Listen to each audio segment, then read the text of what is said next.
데뷔 10주년을 맞았다는 소식 저희도 전해드렸는데 이제 앨범을 내고 다양한 방송 활동에 출연하면서 짧지만 강렬했던 10주년 활동을 마무리했다고 하는데 그녀들만의 독특한 우정 표현 방식이 화제가 되고 있죠? 네, 그렇습니다. 정말로 친하기 때문에 할 수 있는 애정 표현인데요. 네. 디스전입니다. 서로를 이제 좀 공격하는 디스라고 하죠. 한 예능 프로그램에 나와서 이제 수영 씨가 티파니에게 이런 말을 합니다.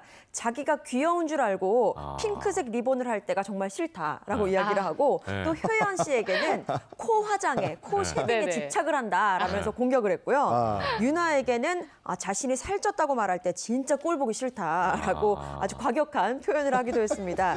또 유리 씨한테는 다리 벌리는 스트레칭을 아무 데서나 한다. 그리고 태연은 그냥 하에서 꼴 보기 싫다라고 이야기를 했는데요. 네, 정말 거침없이 쏟아냈습니다. 데뷔 10년 차이기 때문에 이런 말을 할 수 있는 것 같고요. 손 믿음이 있으니까 가능한 거죠. 네, 그렇습니다. 내공 있는 모습을 그 모습으로 예능감을 뽐내서 화제가 됐습니다. 이제 강호동 씨가 MC인 프로그램에서 하는 걸 저도 봤어요, 지금.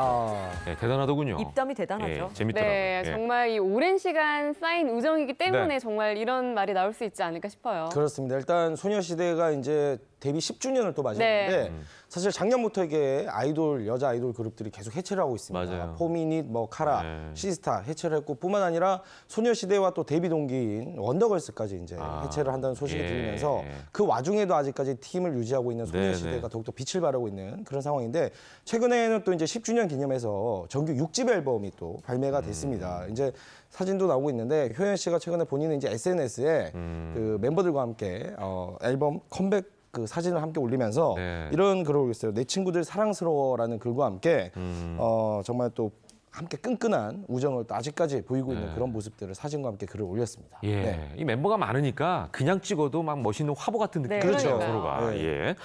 자, 소녀시대 우리가 이제 눈 깜짝할 사이라는 표현을 쓰는 게 맞을지 모르겠습니다. 10년이라는 세월 자체를.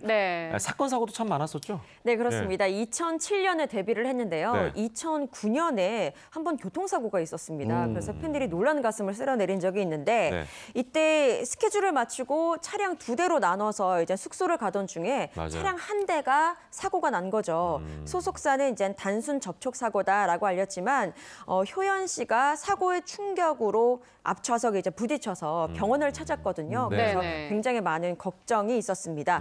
그리고 2010년에는 굉장히 당혹스럽고 불쾌한 일도 있었어요. 합성 누드 사진이 화가 되는데 이 일로 정말 충격을 안겼었죠. 경찰은 이제 네티즌 92명을 불구속 입건을 합니다. 그런데 잡고 보니까 대다수가 미성년자였던 거예요. 그래서 소녀시대는 선처를 하겠다라고 이제 밝혔고 때문에 공소권 없음으로 처리가 된 바 있습니다. 2012년에는요, 좀 당황스러운 일이 또 벌어졌습니다. 홍콩 한 매거진을 통해서 여러 장의 사진이 이제 공개가 됐는데 제목이 소녀시대의 기내 자유분방한 기록이라는 제목입니다. 사진의 내용을 보면 이제 비행기 안에서의 사진이에요. 제시카가 이렇게 앞좌석에 다리를 올리고 있다거나 입을 크게 벌리고 무언가를 먹고 또 한 명은 이렇게 아주 피곤해서 잠에 골아 떨어진 모습까지 이렇게 가감없이 공개가 됐는데 도철이죠, 도철. 그렇습니다. 이 일에 대해서 추후에 유나 씨가 예능 프로그램에 나와서 이야기를 했어요. 비행기 안에서 누군가가 이제 자신들을 찍고 있는 것 같았다. 그런데 무심코 이제 쌈밥이 나와서 너무 맛있게 한 입을 크게 벌리고 먹었는데 이 장면이 굴욕샷으로 남았다라면서 그냥 웃으면서 이야기를 하기도 했습니다. 그리고 소녀시대로서는 가장 큰 일은 아마 2014년 제시카의 탈퇴가 아닌가 싶어요. 9명에서 8명으로 줄었죠. 그렇죠. 제시카 씨가 원래부터 패션에 굉장히 관심이 있어서 패션 사업을 하겠다라고 밝혀왔었는데 본인은 가수 활동과 패션 사업 다 열심히 하겠다라고 이야기를 했지만 그 SM으로부터 퇴출 통보를 갑작스럽게 받았다라면서 SNS에 폭로를 합니다. 우여곡절 끝에 제시카의 탈퇴로 이제 멤버 구성이 교체가 됐습니다. 자, 이렇게 그 소녀시대의 10년을 좀 정리를 쭉 해봤습니다. 정말 다사다난했다라는 표현이 맞는 그런 내공이 쌓인 걸그룹이 아닌가 하는 생각이 드는데 우리나라뿐만 아니라 전 세계를 홀리데이 홀리고 있죠. 그렇습니다. 예. 일단 네. 최근 발매한 정규 앨범 6집이 제목이 이제 홀리데이 나이트인데 이 앨범이 미국 빌보드 차트 월드 앨범 차트에서 지금 1위를 차지했고요. 야. 이뿐만이 아닙니다. 일단 아이튠즈 종합 앨범 차트 19개 국가에서 지금 1위를 또 차지를 했고요. 글로벌 음악 스트리밍 플랫폼 애플 뮤직에서 K-팝 앨범 차트에서 30개 국가에서 또 1위를 차지하면서 정말 글로벌한 소녀시대다라는 평가를 계속해서 받고 있는 그런 상황이죠. 네.